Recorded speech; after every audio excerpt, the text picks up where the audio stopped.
Hello and welcome to My Mom's Basement, presented by Barstool Sports, and a very special X-Men The Last Stand edition of My Mom's Basement. We're going through all the old X-Men movies, or at least the ones that we want to go through in the lead up to Deadpool 3. We know all these characters are going to be brought back. We're going to see a lot of them again, so why not refresh our memory? We did X1, we did X2, and here we are at X3. Clem has a different background than usual because he is in Las Vegas for the Super Bowl. Clem, how we doing? I'm in Las Vegas for the Super Bowl. I just figured out my TV wasn't turning off. The remote was broken. So I was like, we're going to do a podcast with the same MGM Tom Brady commercial playing in the background. That could have been a problem, but we got that fixed. I have a sexy little lady here for the people on YouTube. Yep. My date in Vegas is this little lady. Hopefully she doesn't get jealous. And here for, by the time this goes live, we'll know our fate for the dozen, right? That's right. It'll go on live on Friday. So everyone watch the dozen. Hopefully I'm not getting heartbroken for the millionth live show because we just cannot close the door. So it was good. This was like the perfect like NFL bye week. I'm going to be traveling, so let's get something that we can do kind of evergreenish. And as it turns out, I believe it was our boy Frank, all the other nerds are copying us now. Everyone, X-Men is the hottest recap fucking project in the world now. These guys had it first. It's crazy. Right after we did our recap of X1 and X2, New Rockstars and Phase Zero, I think, did their recaps. And I'm not saying we're trendsetters, but it certainly looks like we're trendsetters. I actually got texted by my uncle about the New Rockstars breakdown, too. He was like, they said a lot of the same points you said. Maybe Eric Voss is watching. That'd be nice.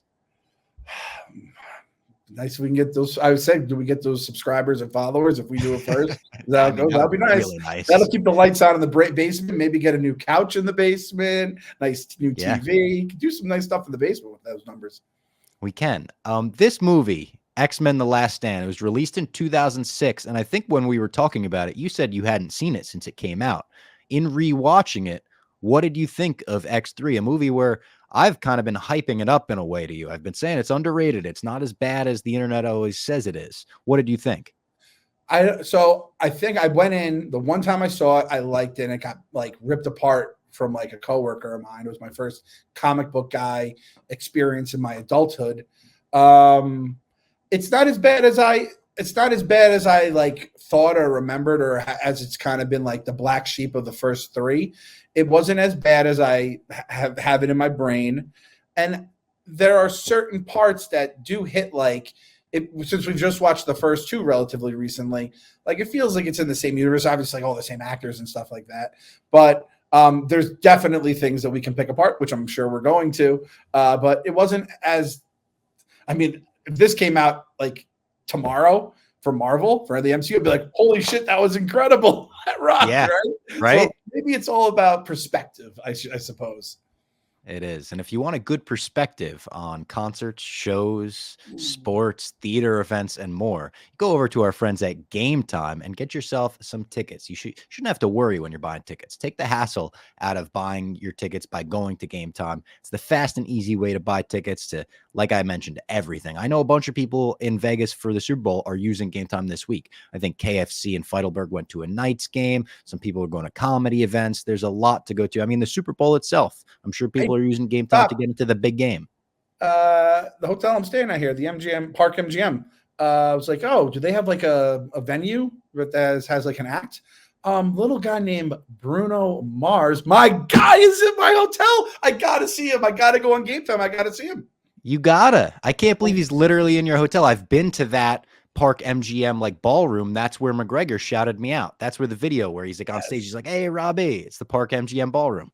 Stephen Shea said he checked into his hotel and he said, who's the most famous person you checked in? Which is such a Stephen Shea thing to ask somebody. And he FaceTimed me to see my expression when the lady said Bruno Mars. It wasn't me, but someone here checked in Bruno Mars. And I was like, oh, he's here. So wow. Now, how do I get my discount on Game Time, Bob? It's a good question. You go to Game Time, the app or the website, you create an account and use code MMB and you'll get $20 off your first purchase as well. Terms apply, but again, if you create an account and redeem code MMB, you'll get $20 off. And again, it's the best in the biz, very easy to use. great seats. They have flash deals, zone deals. And what I always like to advertise, if you're going to an event with friends, you can send them their tickets. So you don't have to go in together and you kind of like escape that hassle of finding each other in the crowd. Just go in separately, different entrances, whatever, meet up at your seats. It's the best. So again, Game Time, thank you for sponsoring the show. Promo code is MMB. All right, let's get into this movie.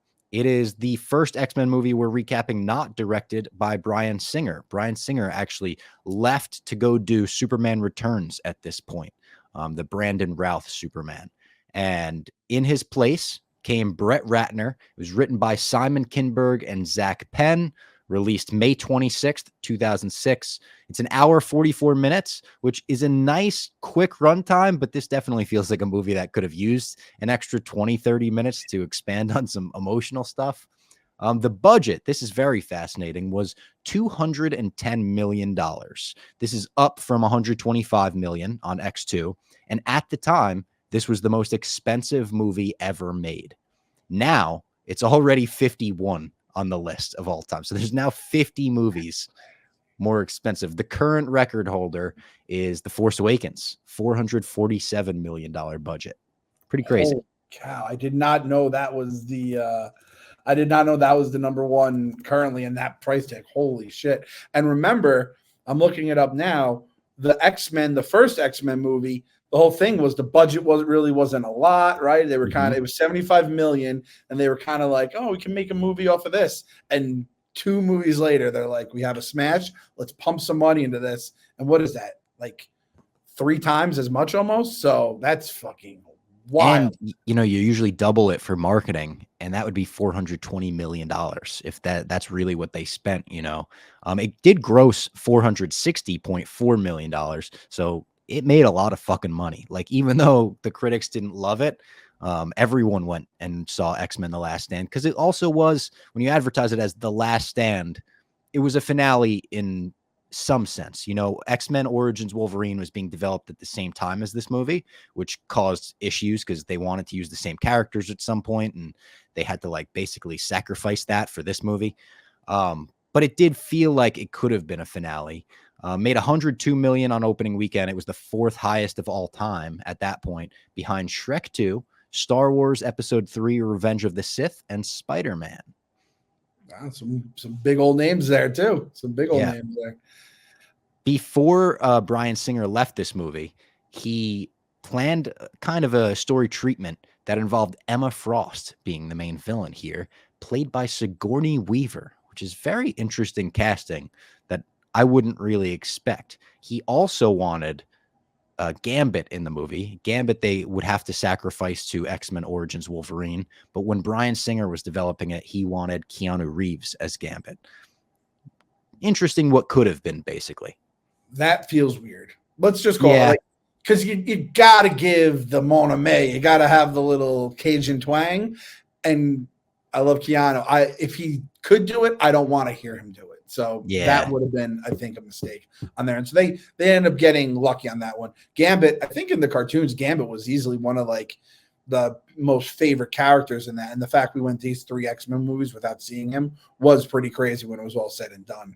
The Last Stand. This is the last time we're going to see Hugh Jackman as Wolverine. Not so fast, my friend. Nope. He's still fucking him in 2024. He is still him in 2020. He's not fucking him. He's still him in 2024. Do you think it's fair to call Gambit the Boba Fett of the X-Men, in that kids see that action figure and they're like, that's my favorite character. He's the coolest. And you don't even need to know anything about him. Yes. I think that's it. You nailed it, Bob. Now, this I couldn't believe when I ran down the Wikipedia, and a lot of the information that I'm going to be reading off here is from both the Wikipedia and the IMDb trivia page for X-Men The Last Stand. So shout out to those 2 sources. They could not find a director to take this movie when Bryan Singer left. Hugh Jackman, everyone had to redo their contracts because everyone in the X-Men signed on for 2 movies. So it was a big all right, let's get as much leverage as we can with these contracts. Hugh Jackman in his contract got approval over the director. So he suggested Darren Aronofsky, which I should be able to say his last name. He's made so many fucking amazing movies. Black Swan, The Wrestler. Recently he made The Whale with Brendan Fraser, like a lot of weird artsy movies. So that would have been weird. He suggested him. The studio was like not interested. They wanted Joss Whedon. Joss Whedon at this point was working on a Wonder Woman movie that never came to be. So they then offered it to Alex Proyas. He turned it down because he had a bad experience with the studio on iRobot. They then approached Zack Snyder. Zack Snyder at that time was committed to 300. Then they then approached Peter Berg. He was considered, he turned it down, no reason given. Guillermo del Toro was then approached, but he had Pan's Labyrinth. Matthew Vaughn, the eventual director of First Class, then came on and signed a contract to direct. He left the project about a month later, citing a family reason. And then he said, like, I didn't have enough time to make the movie that I wanted to make, basically. But then later revealed in like 2022, 2023, maybe even, that he left after the studio tried to re-sign Halle Berry using a fake script that involved her rescuing kids in Africa. So they basically said, we'll give you a bigger role if you come back. And she also wasn't going to come back if Bryan Singer was on it because of what we talked about on the last X2 show, their whole intervention scuffle. Oh, Jesus. But finally, it went to Brett Ratner, who was considered to direct the original when they were trying to make it in 1996. So he was one of the names that came up. He had done the Rush Hour movies. I think he did Red Dragon. Maybe he did it at that point in the 90s. I forget when that came out. He also did the Family Man, the Nicolas Cage Christmas movie. Oh, wow, I saw that. But Brett Ratner, unfortunately, like Bryan Singer, not a good guy. There was an incident on set where he outed Elliot Page, then Ellen Page, as lesbian. I think there's like an 18-year-old kid that you're outing in front of everyone. And a bunch of people came forward and kind of like co-signed when Elliot Page came out and said this happened. And he was also accused of rape and sexual assault during the Me Too movement. Olivia Munn was one of the people that accused him of misconduct on set. So just like Bryan Singer, we're going to say boo to this guy. Disavow, scum, like this X-Men trilogy, just scumbag trilogy, essentially, as crazy as it sounds. I remember when I saw Brett Ratner was the director, I go, that one feels like it was part of the Me Too movement or something like that. And then I go to the Wikipedia, I was like, yep. So disavowed, do not like. Matthew Vaughn, the opposite. All the stuff I was reading about him stood up for Halle Berry, which you love. Obviously, as we broke down in a previous My Mom's Basement, he's the one who said what Deadpool 3 is going to fix everything wrong with the MCU, and it's going to basically give it like a jump start. So I was like, I'm just going to believe this guy blindly because I liked his movie and because I want to believe it. The fact that this guy seems like a good dude that clearly cares about the X-Men, and the fact that they kept saying this was really rushed into production, the fact he's like, no, I want to do this the right way, that makes me feel like it's in good hands here. You know, Matthew, the Deadpool is in good mouth saying that it's going to be good, if that makes sense. Yeah, and a lot of the stuff that I like in this movie apparently came from Matthew Vaughn's working of the script, like because they did rush it into production so fast. I think they were doing like CGI and visual effects before a director was even signed on. The writers, Simon Kinberg, he was a writer on Mr. and Mrs. Smith, and he had worked on Fantastic Four, the original, and Elektra at the time. He was also involved with X2 a little bit. I think Zach Penn was from X2. And Zach Penn has a great resume. Last Action Hero, Men in Black, Ants, Charlie's Angels, the first Avengers, Incredible Hulk, Free Guy.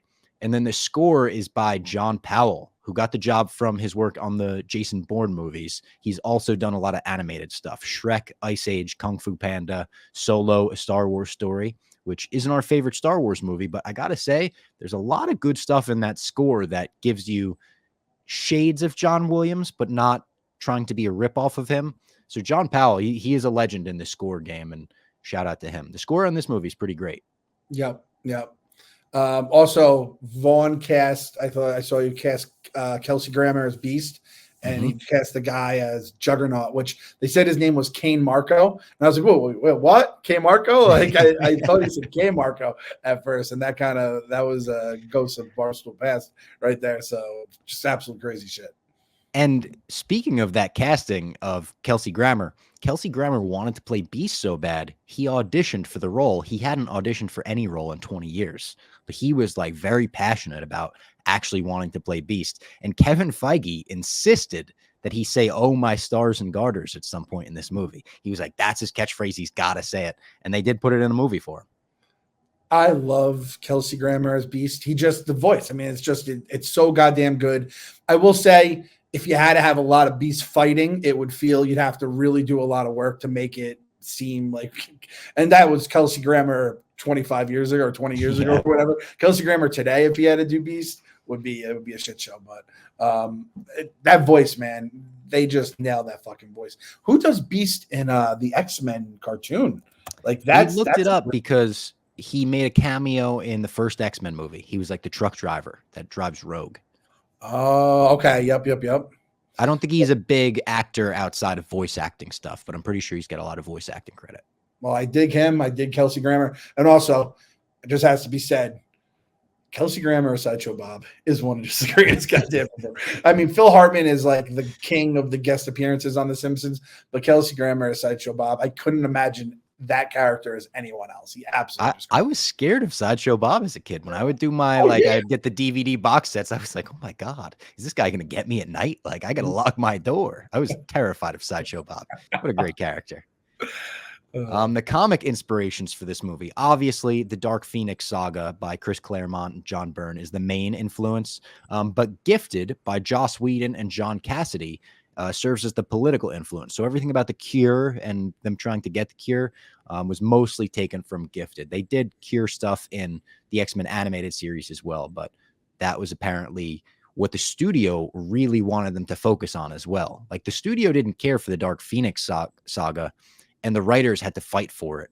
And this is why, kind of like halfway through the movie, Jean Grey doesn't have much to do. She becomes just Magneto's henchman in a way. And that's because the studio was like, you have to make a movie about the Cure thing. That's what the people are going to care about. I think that was a bad move. Yeah. Yes. Dark Phoenix. I'm like trying. I feel like Jose, where I'm just like the anger's building because of something that I read growing up. The Dark Phoenix Saga is fucking awesome. And they fucked it up twice. And I'm just going to plead right here on our podcast that is apparently being listened to by all the big wigs in the podcast game, as well as Kevin Feige. Do not be scared to bring back the Dark Phoenix Saga within the first 10 years of the X-Men coming back into the MCU. I know they did it twice. They failed twice. You guys can do it. You're going to do it right. Hopefully. I can't trust the Feige like I used to, but I want someone to do it right on the big screen, because that is so fucking awesome, and all the fallout from it and everything like that. And this movie, it plays exactly as you said. It plays like someone who's like, you have to do it if you want to, but you really don't have to. I think that's very fair to say how it plays. And you know what broke my heart reading about this? And I've been open about the fact that I haven't seen Dark Phoenix, the actual movie. I saw all I needed to see in the trailers. I know a couple people that saw it and told me stay away from it. Simon Kinberg, the writer, the co-writer on this, had regrets after X-Men The Last Stand. He was like, I really wish we had more time and were able to flesh things out better. He later got to write and direct Dark Phoenix. So It's the same fucking guy that did it on X3, did it on Dark Phoenix. I respect the studio being like, we'll give him another shot. At the same time, give someone else a shot at Dark Phoenix. You know, like, not to hate on Simon Kinberg, because he did admit afterwards, he's like, yeah, it wasn't the best movie, but like, I don't know, man, that was tough. That was heartbreaking for me to read. Yeah. There should never be if you're rushing an X-Men movie, and B, hey, we're gonna jam 2 X-Men comics into it. Dark Phoenix doesn't need more shit jammed into it. There's enough emotion and backstory and fallout from it that goes on. You can kind of just keep it like it is. And now it makes perfect sense when Jean Grey just becomes Magneto's like fucking bitch, basically. It's just, sitting there quiet. So that guy, like, it was almost like the comic book gods tried to get us off, like being like, listen, Simon Ginsberg? Simon Kinberg, yeah. Simon Kinberg, listen, he's going to do it terribly. We're going to basically hit the fast forward button. And like, nope, they brought him back in. Feige, if you do the Dark Phoenix, do not even think of bringing this fucking guy back for round 3. No 3 strikes, you're out. He's out. He's fucking been thrown out of the stadium. It's over. Yeah. A laptop featuring a rough cut of the movie was stolen from the 20th Century Fox lot. Footage never surfaced from that. So nobody knows where that laptop is, whatever happened to it. And also, about 2/3 of the script leaked online as they were working on it. Like they literally hadn't finished the movie yet. First 2/3 leaked online and it got panned. Like nerds hated it. It was all over the forums. And Wikipedia says that Vaughn came in and revised most of the big sequences in the movie, but never received a story credit or anything. So he's kind of like a ghostwriter on X-Men The Last Stand. And the way that everyone makes it sound is like if it was good, it was Matthew Vaughn. Matthew Vaughn's a fucking hero. This is what I learned through watching this X-Men movie. I wish we had watched this the week before the Deadpool quote drop, because it'd be like, it's our boy Matty Vaughn, the fucking savior himself. Matthew Vaughn, welcome in the basement anytime you want, pal, because I just got to pick your brain. Let's just talk some X-Men and just get Jose here too. Kingsman, he's got some great movies on his resume. Yeah. So nothing but love. The other two bozos that directed these movies disavow. Matthew Vaughn, polar opposite. Very much avowed. You cannot, I don't avow anyone in the world more than I avow Matthew Vaughn. We're a Matthew Vaughn Stan podcast now. Yes. All right, so let's get into the movie itself. The opening sequence with Magneto and Charles going to Jean Grey's house when she's a kid. The de-aging in this is very impressive for 2006, I think. It was actually the first time anyone was de-aged in a movie. And a studio called Lola Visual Effects, who work on so much, they were the ones to do it. It's not perfect. You can definitely, it looks a little video gamey at times if they turn their head the wrong way or something, but I think it's very good. And I love the Stan Lee cameo that kind of starts the whole movie, where he's just watering his plant and he sees shit, floating around him. I love the opening sequence. I honestly love the first 35 minutes of this movie. Yeah, you just see the gray mailbox. You're like, oh shit, we're going back in time. Charles is walking. The de-aging thing did fuck me up. I'm like, what the hell? And I don't remember if it looked goofy back then. It was probably like, what the fuck kind of magic did they do? Did they send them back in time and then bring them back in a time machine and they didn't age? I don't know how it all worked. Obviously, now we know. There were a couple times you're like, but I feel like back in 2006, it probably was pretty damn good. And yeah, I had the same thing. The Stan Lee cameo. It's like, let's just keep this going as long as possible. Even the little Marvel comic book pages were all X-Men stuff. And they were all directly comics that influenced this movie. Oh, really? Sure every panel shown had some sort of influence on this movie, which I love. The attention to detail like that's amazing. And then you go right to Warren or Angel trying to cut off his wings as a kid. Like his dad's banging down the door. And he opens it and there's blood and feathers everywhere. And he's like, no, not you. This scene fucked me up as a kid. Like this was really scary to me when I was little. And I remember being like, oh my God, like it made me feel almost uneasy.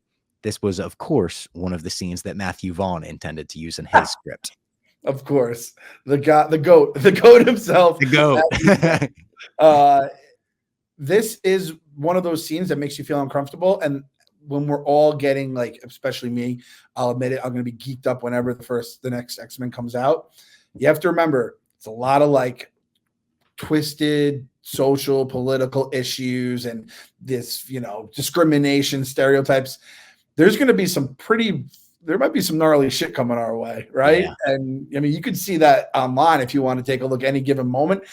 The escapism isn't going to be as much with these X-Men movies, for whenever they come out, even though obviously stuff was going back in 06. But yeah, that one's tough. You're just like hoping your kid's just beaten off, and that's the only reason why he's watching the door. And it's like, nope, he's a mutant. He's shedding his wings. The fucking tools he had, like cheese graters. Where did he get those tools? He had some of the longest fucking pairs of scissors I've ever seen. It looked like almost the Edward Scissorhands, where it's like, do they even manufacture tools like that? I don't know. Yeah, I thought the same thing. The way he throws the drawer back, they're all full of blood. It's like he tried every one to cut his wings off. Ugh. Yeah, you have to have a certain amount of money to have tools like that even at your disposal. Like Portnoy could probably have, like, when he moved into his whatever house, his latest Miami house, Montauk, they probably came with like those tools in like a kitchen drawer. They probably in the surgery room downstairs, Then this scene fucking rules. The danger room scene, especially as a kid in 2006, I'm 8 years old.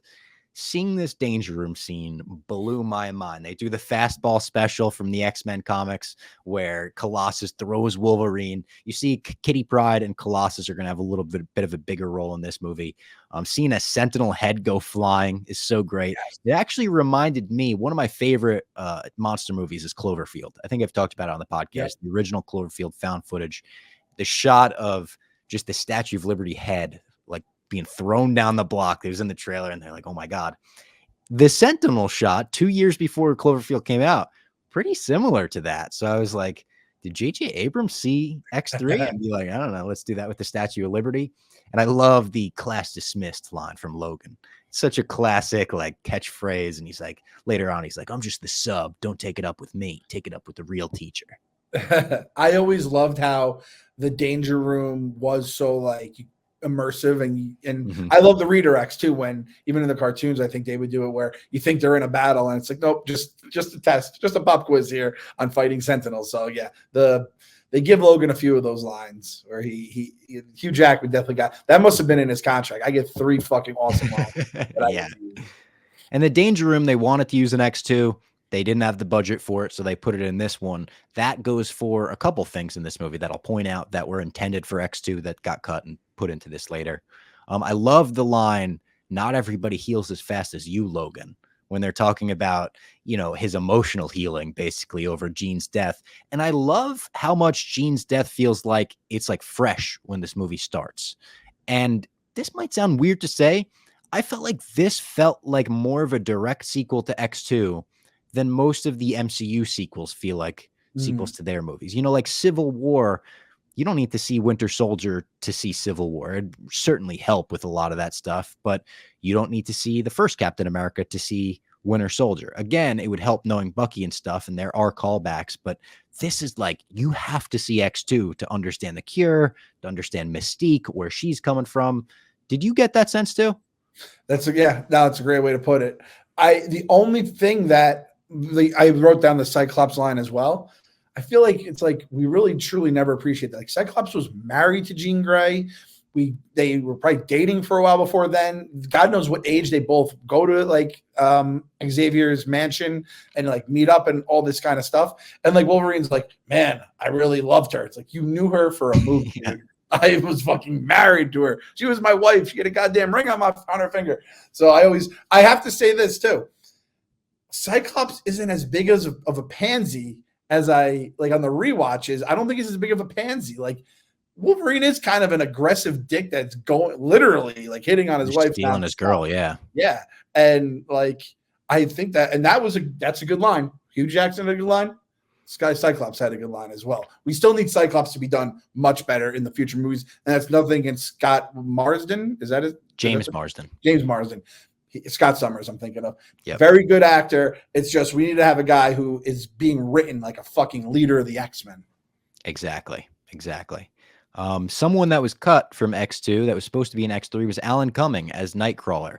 Apparently, they thought it would basically just be mean to make him do all that makeup for what was originally intended as a very small role. He's going to be in like one scene, which is kind of disappointing. At the same time, if they didn't have anything for Nightcrawler creatively, I'm glad they didn't try to force it on him. The X-Men 3 video game explains his absence from this movie as he left the X-Men because he didn't want a life of violence. So they could have thrown a line in there. It's not necessarily needed. You don't watch this and you're like, well, where the fuck was Nightcrawler? But he was one of the best parts of X2, so I am a little surprised they didn't use him in X3. Is there a line? Is there a scene where I am being rubbed by Famke Johnson and Halle Berry again? No? Okay, I'm out. That was my very bad Kurt Wagner impression. Also, you just triggered my memory. Nightcrawler was always like one of the best guys to use in every X-Men video game, and he just fucking disappear and shit like that. Oh, so good. Hopefully we get some good video games when the new movies come out and shit. I hope so too. Mystique, Rebecca Romaine, another person who was not really available for shooting in this movie, which is why they had to make her have a much smaller role. She had some kind of conflict. But her first scene with the agents where she's fucking with them is so great. Great choreography when she starts attacking them. It's a really well done action scene. It's shot well. And later on, I tweeted this clip when she's fucking with the security by turning into like the president and a little girl. There's just this great line where if you take it out of context, it's a little girl being like, please let me go. Like, I want to just get out of here. I promise I won't be bad again. And then the security guard goes, keep it up. I'll spray you in the face, bitch. Just so staring this like 6-year-old girl in the face. It is so funny. There's a couple lines where you just hear like bitch. I think it said like 3 times in this movie. I was like, geez, bitch was popping in 2006. They're like, we can't use any of the 4-letter words, so we'll give you the 5-letter word 3 times. You can use that. Yeah. Like, bitch. The next scene I want to talk about is my favorite scene in the movie. One of my favorite scenes in the franchise. I've brought it up multiple times. The scene where Magneto walks into the church and gives that speech to all of the cast aside mutants and everything, and then refuses the tattoo. And they're like, where's your ink? And he shows them the ink from the Holocaust. And he's like, no needle will ever touch this skin ever again. Chills every time. One of the best Magneto moments in any of the movies. And also, Ken Leung is in this scene. He's the guy with this really spiky face, the mutant that's like a fucking blowfish. He's the guy from not only Lost, but he's in that one episode of The Sopranos where he's in a facility with Junior at the end. And he just views Junior as like this basically leader mob boss. And he's like, I'll fuck anyone up for you. Like, and then Junior doesn't love him, so he attacks Junior. Yeah. Oh, I love that character. I forgot all about him. I thought you were going to tell me the character that Mincy fucking said wrong, and it led to a fucking trade. That was a recurring character. Yeah. The fact that he almost got that right is the most craziest thing of all. The fact he was real close. Yeah. But I saw him and immediately I was like, oh my fucking God, that's the guy from The Sopranos. And he also has like a really big role on Lost. So I'm a big fan of that guy. I'd like to see him in more stuff. I know he's in Missing recently, that movie where it's like all shot and taken from a screen recording of a computer. There's 2 of them now, and they're both pretty fucking good, Searching and Missing. Every time Magneto kind of like references the Holocaust and, no one will, put their ink on me again, you're like, oh yeah, I completely understand why he wants to wipe humanity off the map. Completely no problems here, Magneto. You're cool with me. So Scott then goes out kind of like he came in, kind of like a bitch. Motherfucker got kissed to death. Jean Grey comes back, big ball of light. She starts making out with him. It makes him take his glasses off and everything. The studio wanted to kill off Cyclops off camera. They didn't want him in this movie. They wanted to just be like he died on the way back to his home planet or whatever, because James Marsden was not really available for shooting either because he was going to Superman Returns with Bryan Singer. So he was kind of hopping over the fence to DC, and the studio was like, just kill him off camera. And the writers were like, no, we need Cyclops. Like his death could actually be, an emotional point in the movie. It's not a great death scene, in my opinion, but I do like the rest of the X-Men's discovery of what happened. Charles gets a sense, sends him to the lake. And then when they show up and everything's floating still, that's a cool scene. Yeah. And the glasses and all that kind of stuff. I remember in the theater being like, Cyclops disappear? Like I didn't think there was a chance he was dead, and I like left the theater and been like, so what happened to Cyclops anyway? So I was very confused about all that. I didn't like it. I didn't love it. I know we get more deaths, heavier deaths along the way. I didn't really love it at the time. Again, the fact they almost turned it off the screen, that would have actually caused like nerds in 2006 to like go on some version of the black web, get these guys' addresses, go on MapQuest, and fucking burn their houses down. That would have led to a real fucking problem for them. One thing is if the leader of the X-Men's a pansy, but to kill the leader of the X-Men off screen, holy shit, that would have been bananas. The only decision worse than that was whoever this fucking people with this mutant suppression gene goes, how can we have a nice public face to show that we're like not this evil corporation that's just trying to like fuck with mutants. Let's have it at Alcatraz. What the fuck idea was that? I don't remember that at all. And I was like, who was in charge of PR for the fucking mutant suppression drug? Yeah, no, that was crazy. That was someone said that we should have scenes at Alcatraz, and it was like they just threw it onto a scene where it would make no sense for it to be there. They were like, "Yeah, that'd be a good location to go to." Oh, don't Um, don't worry about the little kid who has the mutant suppression gene. He's locked up in Alcatraz right now. yeah, What are and we? that kid, there was a way to do that storyline better. That storyline felt like it got in the way of the Dark Phoenix shit. Like, just like a lot of the Cure stuff did. Every time they cut to the little bald kid in the Alcatraz, it was just like, this is when the movie hits a little snag for me. I thought he was somebody too. He looks like another actor that is like that age. And I was like, I thought for sure. And then I looked up his IMDb. I'm like, oh, I know him from absolutely nothing. So that was one of those things. I always thought he grew up to like become a big actor, and I was dead wrong on that. The scene with Beast where he like puts his hand out and it changes, and Beast kind of reassures, and he's like, he apologizes, and Beast is like, no, don't apologize. That scene I like, because that's that thing I talked about in X2, where it's like the X-Men are always looking out for kids, almost like teachers are. Like, that's how the X-Men should be portrayed. Other than that, every time they cut to him, I was like, all right, enough with the fucking little kid. Dude, Kelsey Grammer as Beast is just so good. That scene, the scene where he's being basically like in the cabinet, and he's not a token, but they start treating him like a token, or fight all their battles for them that they don't want to get their hands dirty in. And the way Beast like goes along with it, but then also calls him on his bullshit. I'm like, again, I fucking love Kelsey Grammer. I wish he could be Beast for the fucking next set of movies. It would be awesome. Well, he is going to be Beast in the next set of movies. Remember, at least he was in Captain Marvel. Captain Marvel? Not Captain, but the Marvels. He was the post-credit scene. Remember, Monica Rambeau wakes up, Beast. Right. Oh my god. And they CGI'd him. It's a motion cap version of him, so it's not like they did the makeup like in these movies. But it is Kelsey Grammer. Do you think he's going to be? I think they had to do that because they can't use anyone else's Beast as well. You know, so like probably. I wonder if he's gonna. I would love it, but I also think like again, Beast doesn't have to be like 70 years old. Let's take a guess on Kelsey Grammer's age right here. I bet he's 70. I bet 71. I'll go. All right, Kelsey Grammer age 68. All right, okay, spring chicken. He's basically a baby. We could have him as young Beast to be fine.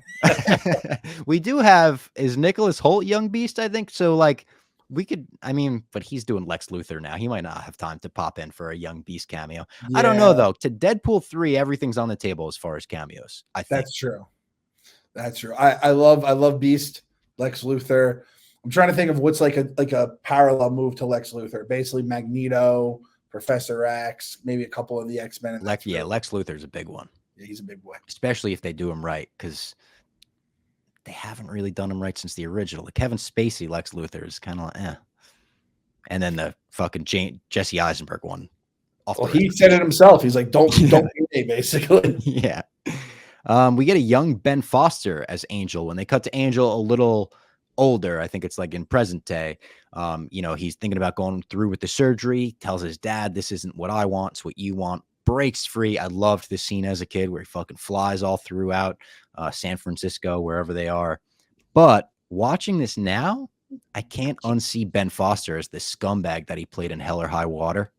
Oh, one of those. Chris Pine's brother, he is just an all-time sleazeball. So now seeing him, he's an amazing actor. But I'm just like, fuck that guy.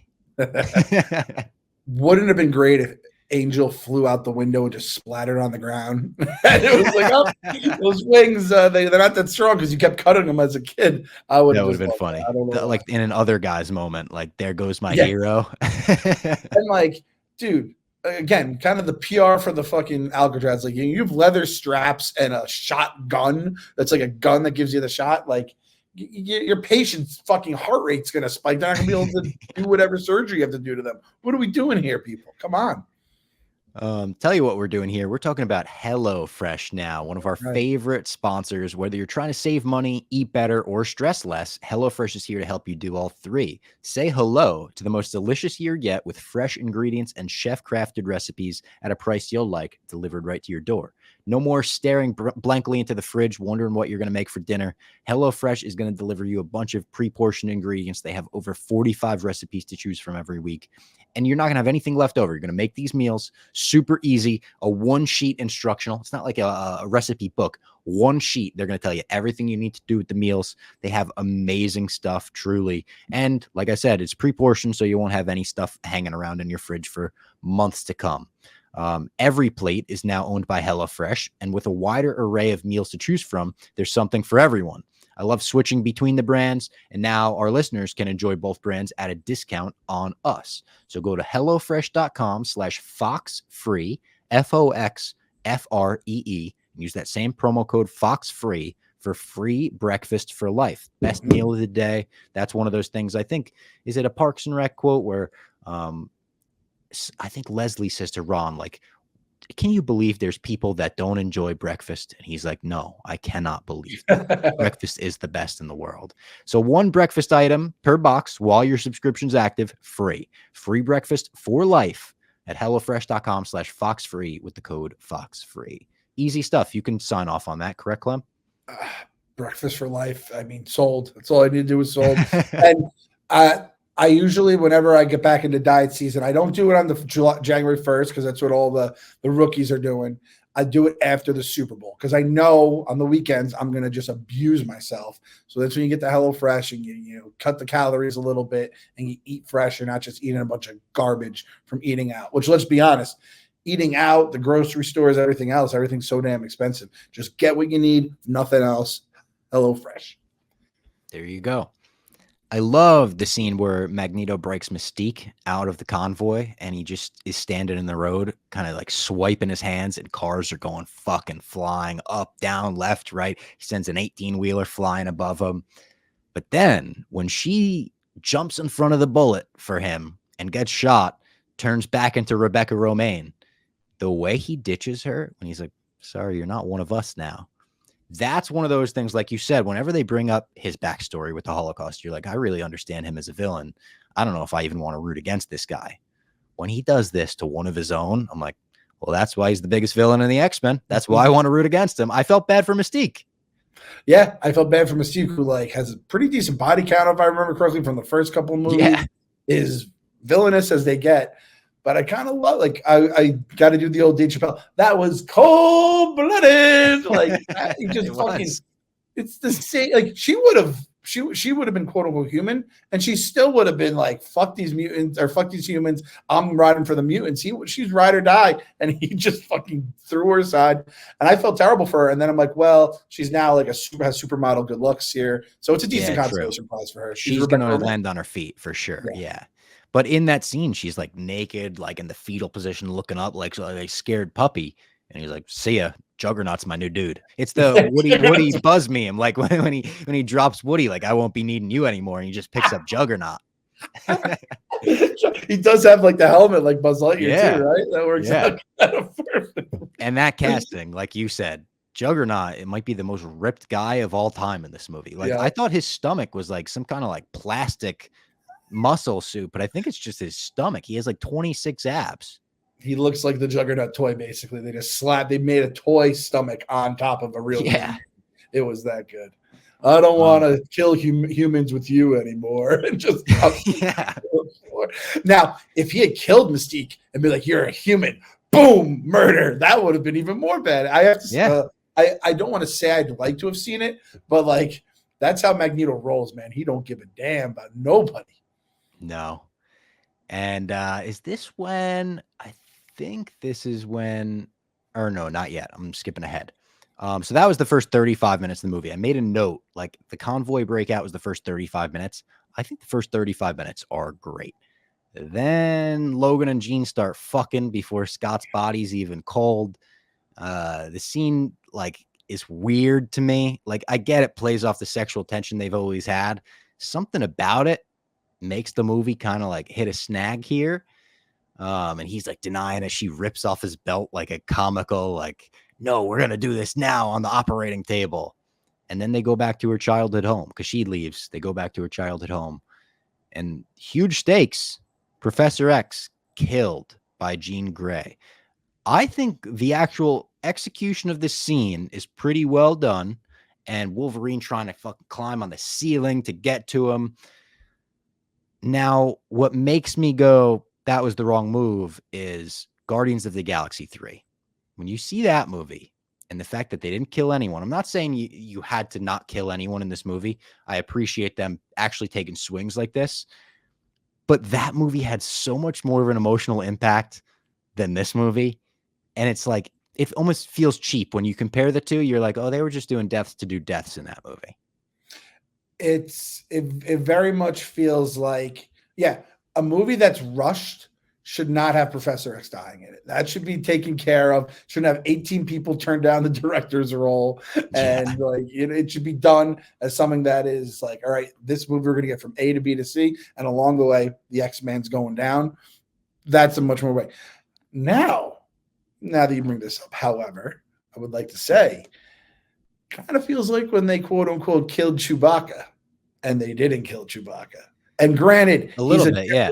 He's not to Professor X's stature, but he's fucking more beloved than Professor X is. He's basically your big old dog on the movie screen. And I'm just like, you made us think you killed Chewbacca like that? That was fucking wrong, man. I didn't. At least, though, that lasted like 2 minutes. It's like 2 minutes later in the movie, they're like, oh, damn, Chewbacca's alive. This, not until the post-credits scene. You just think Professor X, that was the end of him. And let me tell you, Rob, I remember this distinctly. You could have heard a pin drop when he died. The whole theater went, what the fuck just happened on the big screen? And that's like 40 minutes in, too. So you're like, what the fuck is the rest of this movie going to be if you're killing him off that early in the movie? But again, for whatever reason, the moment hits, but you don't feel it emotionally. Like when they cut to his gravestone, whatever the fuck you call it. You don't want to cry. At least I never wanted to cry. It was just like, I can't believe that happened. It's more of a shock. I like his headstone or whatever it is. I like where he's looking sideways, almost like a Nobel Prize or something like that.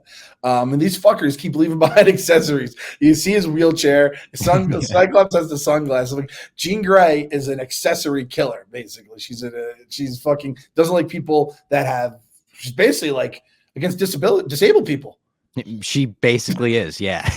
Jean Grey, excuse me, Dark Phoenix will get canceled in 2024. She would also just turn us all into fucking dust because she could just murder us all. Or that, like you said too, that before that very heavy scene, she's basically like fucking Logan. And they said it was a flip of the first time they meet when Logan's on the table because he's the one who's hurt, and you know how it all goes. But that. Again, they just didn't take enough time with the Dark Phoenix character to then be like, all right, now she wants Logan. So, that's a gripe. We're just going to leave it at that, Bob. Yeah. It's a gripe. And then, like, the rest of the movie, I don't love nearly as much. Like, everything that comes post, everything post Xavier death never gets as exciting as that again. You go into the forest where it's like Wolverine versus random henchmen, nameless mutants. And then Jean Grey is the Vader to Magneto's Palpatine. And that seems kind of cool, like Magneto using Jean Grey as his puppet and stuff. For whatever reason, it just doesn't work that well in this movie. I don't know if it was them taking time away from it with the cure stuff. It just never works. The Wolverine fight scene in the woods where he fights like 10 different henchmen and not 1 ounce of blood is dropped. Yeah. Dude, come on. It just felt weird. And the woods in general. So that was the Brotherhood of Mutants. You get a couple of them. You have the spike face guy. I didn't remember this until I was reading the notes. Psylocke is in it. Psylocke, I mean, no offense to the lovely lady behind me right here. Psylocke is a goddamn teenage kid's dream. Or when you're reading comic books and like you're like, oh, I like girls. I learned this from your Psylocke. Eyes are like, boing. Yeah, exactly. I'm out here at cartoon stuff. When Olivia Munn was cast as Psylocke, it's like those motherfuckers knew what they were doing. It was good casting. She was doing. She agreed to it. She's like the 7 nerds that already aren't like in the palm of my hand. They'll be in the palm of my hand when I heard Psylocke for the first time. And the fact she was just kind of like in the background there, that always just pissed me off. So yeah, it's funny though, when we were talking about how this movie is known as like being a disappointment, I always do think of like the final third of the movie or whatever the woods part is. And that kind of is what plays out here. Yeah. This stuff is the like, It's just like it's all filler until we get to the Golden Gate Bridge stuff. Like the actual climax of the movie, the final battle. Like I sort of like when they reunite Pyro and Iceman at the protest, and he has that moment. It's like seeing someone from high school that like went down a bad path. He's like, yeah. to be better than this man. Like Oh, I like can I just that. say this too? Yeah. Pyro's a cunt. He's a cunt. He's Oh just yeah. He's The worst. The worst. And I thought he was so cool when I first saw him, and then he becomes such a douchebag. Like he would be the drug dealer in your town or something. That's actually lacing things with fentanyl. Yeah. I was saying not the drug dealer that gives you weed and No. carry when you're young. No, the bad drug dealer, the really bad one. And then the original ending for this movie was supposed to be in Washington, D.C., another one of those like kind of White House type things. But Planet of the Apes had just done that. So Brett Ratner felt like, let's not do that again. Changed it around to the Golden Gate Bridge, which was inspired by, I think it was the new XMen 147. I have it written down somewhere here. And that was when Magneto did it to the Manhattan and Brooklyn bridges. So they took that, said, let's throw it over because we got to do Alcatraz for some reason. Let's throw it over to San Francisco. We'll do it with the Golden Gate Bridge. And then the final battle, it's good, but not great. Like, I feel like it has its moments where I point at the screen, do the Leo thing. I'm like, oh shit, that's good. A lot of it, like the CGI doesn't really hold up through a lot of the final battle, which is a little surprising considering it cost 1/6 of the film's budget, $35 million to do just the final battle. Oof. First of all, when Magneto's like, don't worry about getting there, I'll get us there. Ripping apart the Golden Gate Bridge, that was a bit much. Can we just say that was a bit much? Like, and he does it in is it Days of Future Past? He does it where it's like with the football stadium or the Pentagon. I remember he does it in Days of Future Past, yeah. Like Magneto. Humans, other mutants, they have to get to work the next day or whatever's on the other side of the Golden Gate Bridge. They can't do that because the fucking bridge is gone. And like, couldn't you have just rented a few party buses and everyone just shows up and you're dancing on the pole and whatever, and then you show up and you try to kill a fucking little kid because of his mutant power? What are we doing here? I just thought that was Charles always wanted to build bridges. That was I like that line. That was a good line. The X-Men, their entrance to the final battle, I didn't really like. I was like, whoa, I didn't know they had that in them when they're all coming down from the jet or whatever it was. Yeah. But the thing that kills me about this scene, all these Brotherhood, I think they're called like the Brotherhood, right? Yeah. All that, like, none of them use their powers at all. They just like run and just get bundled by the fucking X-Men. Run up, boom, boom, like use a laser beam, shoot something out. There's like 5 of them. The guy who throws like little twigs at people and shit like that. The spiky guy. Psylocke apparently is somewhere in there with purple hair. Like, what? They're just not even. I think Magneto just took homeless people from San Francisco. Yeah, that were like, dude, we're mutants. Just like give us a house. And he's like, all right, follow me. And they never used their powers. It's such an easy opportunity to do cool shit, cool creative shit that doesn't need to matter to the story. You say this mutant has a power where he phases through people like bubbles, and you watch him kill somebody with fucking like just stupid stuff like that would have at least made this more visually interesting and everything. You don't feel like this is the last stand. This battle never feels like an endgame type battle where you're like, this might be the last time we see some of these heroes. Even though some of them were being killed off earlier in the movie, it just doesn't have that like gravitas about it. One of the lines that uses bitch that we were referencing earlier, when Juggernaut goes, I'm the Juggernaut, bitch. And then he starts chasing Kitty Pryde down the hall and stuff. Great gift, by the way. Juggernaut bursting through walls. Yes. I always use that when I'm like, I'm ready to run through a wall. That line, I'm the Juggernaut bitch, is from an X-Men parody series where they would redub the X-Men cartoon, if you're not aware, and Juggernaut was just constantly saying bitch. They're calling everyone bitch. So they actually gave that a shout out in a movie, and I did not expect that. So I love that video before I had seen the movie, and I think some people were like, oh, that was so unnecessary. I loved it. I love the video. That is, you have to. I don't even think I found it on YouTube. It was on like, I Googled I'm the Juggernaut bitch after I watched X3, and I think it was on like Daily Motion or E-Bombs World or something. One of those old school sites that like I grew up on before YouTube was even a fucking little glint in YouTube in Google's eye. Man, That video is so fucking funny. I am a sucker for cartoons where you dub stuff over, you dub rap music over it. There are a few lines that would not play today. I will fully admit that. I'm the Juggernaut bitch. If you're listening to this, you gotta watch it. If you haven't seen it yet, you report back, because I'm telling you, I fucking, it's long. I give it a good 5 minutes though. The first scene at the very least with Charles and the Juggernaut. Oh, and like Bob, you're like a couple too, right? It was a Isn't there viral more video. than one? It was awesome. What? Yeah. Isn't there more than one? I think they did a couple.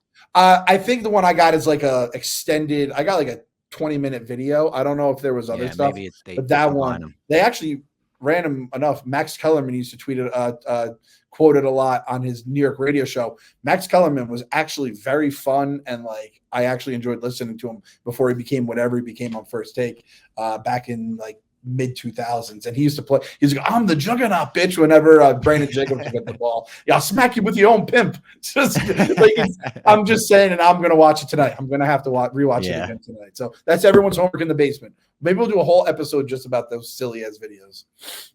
A lot of the final battle, you go back to the kid and the Cure storyline and needles and who's getting hit with a needle and who isn't getting hit with a needle.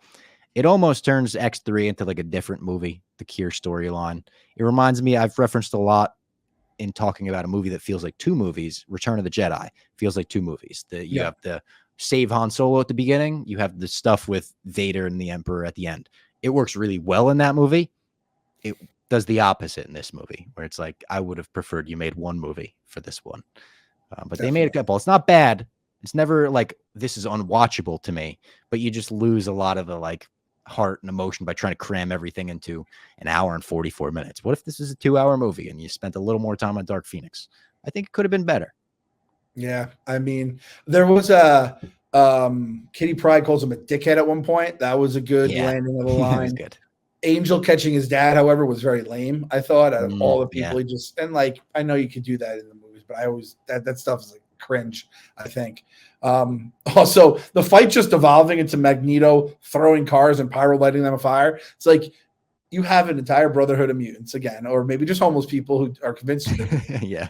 And you're just like, all right, we're gonna do the old car and light the car on fire trick. And I was like, what are we doing here? What are we fucking? Yeah. However, Jean, Thanos dusting everyone. I had it in the notes. I said Jean was turning people to dust way before Thanos, huh? She was turning people to Thanos, there's a couple of cool moments where she turns the needles on people or stops all the needles and everything. The scene where Magneto realizes that the humans have learned and they're using plastic guns against him. It's like, oh, plastic, they've learned. I thought that was a good line. I don't hate Magneto sending the mutants out or the homeless people out and being like, the pawns die first. The pawns are eliminated. Like, he's ruthless in this movie. Then Jean's death is all right. It was nowhere near the impact that her death had in the previous movie. So, like, you have to compare it. And it's like, X2 made me feel something for those characters. This one was just like, all right. And Famke Johnson was not thrilled with her demise and role in this movie either. She didn't think it was great. Yeah, no, I can understand. I did like the part where she's like, please kill me, basically. Yeah. Wolverine, like, I like that twist of it, but yeah, it was tough. Listen, I'm not into like crazy girls, but there's something about Dark Phoenix that just does it for me. I'm gonna be honest. Now, when she has the black eyeballs and like her veins are red, not crazy. That one. That one's a little too extreme for me. But yeah, the other Dark Phoenix, the one where it's just Jean doing whatever the fuck she wants, I get down with that Dark Phoenix big time. And then the final shot, the final scene is Ian McKellen sitting alone at the chessboard to mirror, like poetry, it rhymes, the first movie. And he moves the piece with his mind in the final shot, which is a great little like indication of, hey, I know he got stabbed with that cure, but he still got something cooking in those fingers. And then this movie has a post-credit scene. It's often credited as the first Marvel post-credit scene ever, but I'm not exactly sure why, because Daredevil also had one. So It's either the first or the second. Daredevil had one where it's Bullseye sitting in a hospital bed. I think he like kills a fly with a syringe, which is kind of badass. But yeah, this is at least one of the Marvel movies that kicked the door open and said, let's start doing post-credit scenes. Yep. Yeah, and that's like, oh shit, he's back too, Magneto. So it's like it's the last stand, but these motherfuckers aren't gonna kill the cash cow. So I could never remember. Like, I know that the Magneto scene does happen with the king pawn, the king chess piece. So I could never remember where it was. I read too that apparently it's Charles's brother who's like a vegetable. It's his body he goes into that they mentioned in the beginning, Moira. So Yeah. I didn't realize that it was an Xavier, but that does make a little more sense, looking back at it now. It's like a confusing way of going about it, the way they did it. And if you're not happy about that or anything that happened in this movie, I've got some good news. They made Days of Future Past a couple years later and undid all of it. Basically, they were like, we know people weren't stoked about that, so let's go back in time and make sure that doesn't happen. And we'll get to Days of Future Past in our X-Men rewatch. It's a fucking great movie, and they do a really great job with it. Even in the beginning, where you see the post-apocalyptic world that the Earth has turned into because of the events of this and all of that. So, Yep. I'm excited to get to that one. Matthew Vaughn, after the movie came out, said he thought it turned out pretty good for the limited time that they had to make it. He said, I storyboarded the whole bloody film. I did the script. My X3 would have been about 40 minutes longer. They didn't let the emotions and the drama play into that film. It just became wall-to-wall noise and drama. I would have let it breathe, and I would have given more dramatic elements to it. And God damn it, I believe him. We stand a king. We stand a king, and his name is Matthew fucking. Now, do you think he only goes by Matthew? Because I like when guys will. Some people call him Matthew. Some people call him Matt. If he wants to go Matthew, he's Matthew Vaughn. He's my fucking guy. Yeah. I don't know though. Maybe he's Matt Vaughn to some people. Maybe Henry Cavill's close with him at this point. Can call him Matt. Yeah, or his family. Like, I call him. Like, my mom calls me Matt still. So I think the next movie we'll do will be his X-Men movie, First Class. Yes. X-Men Origins Wolverine is out there, and maybe we could touch on it in our First Class thing. I don't want to do a whole podcast breaking down that movie. That movie stinks. We could probably just do like the Wolverine movies. And Logan is it's probably worthy of its own full thing. So that's kind of tricky. Logan's we're doing I'm not going to watch another movie until I watch a Matthew Vaughn movie. That's my promise to you, the audience at home, and you, Robert. Yeah. The Wolverine, not great. The Wolverine is a direct sequel to this one, at least, though, where it's like Wolverine has to go to Japan to get away from the trauma of this movie. The first 2/3 of that movie are okay. And then it's one of those like, let's do a big CGI battle at the end. Goes off the deep end. But the next X recap we'll do is First Class. We won't do it next week because I think next week we should do Nerd News. We'll have a lot to catch up on, but we will announce it. So make sure you're staying tuned to the podcast. And X3, if you didn't watch it, if you're just listening to this and maybe getting inspired to rewatch it, I do think it's worth a rewatch. I think it's fun at the very least. Yep, agreed. I'll give my MVP and LVP of this one. My MVP, I mean, I don't know if there is an MVP really. I'm just gonna give it to Beast because I really like Kelsey Grammer. Fuck it, I'm giving it. He's like I'm the guy who was like the 5th place finisher. Like someone gave him a 1st place vote. Yep, that was me. Beast. Fuck it. LVP, the brother of Mid-Tints. Instead of mutants, Mid-Tints, mid, as the kids say. So that was my way to zing them one last time. And my fast food comparison, it's the Burger King cheeseburger. I feel like Burger King has taken a lot of heat recently. But back in the day, I feel like it was all right. It's just taking a lot of heat these days. So the Burger King cheeseburger.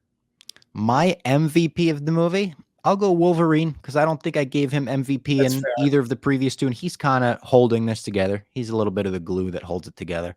And LVP, I mean, you nailed it with the Brotherhood of Mutants.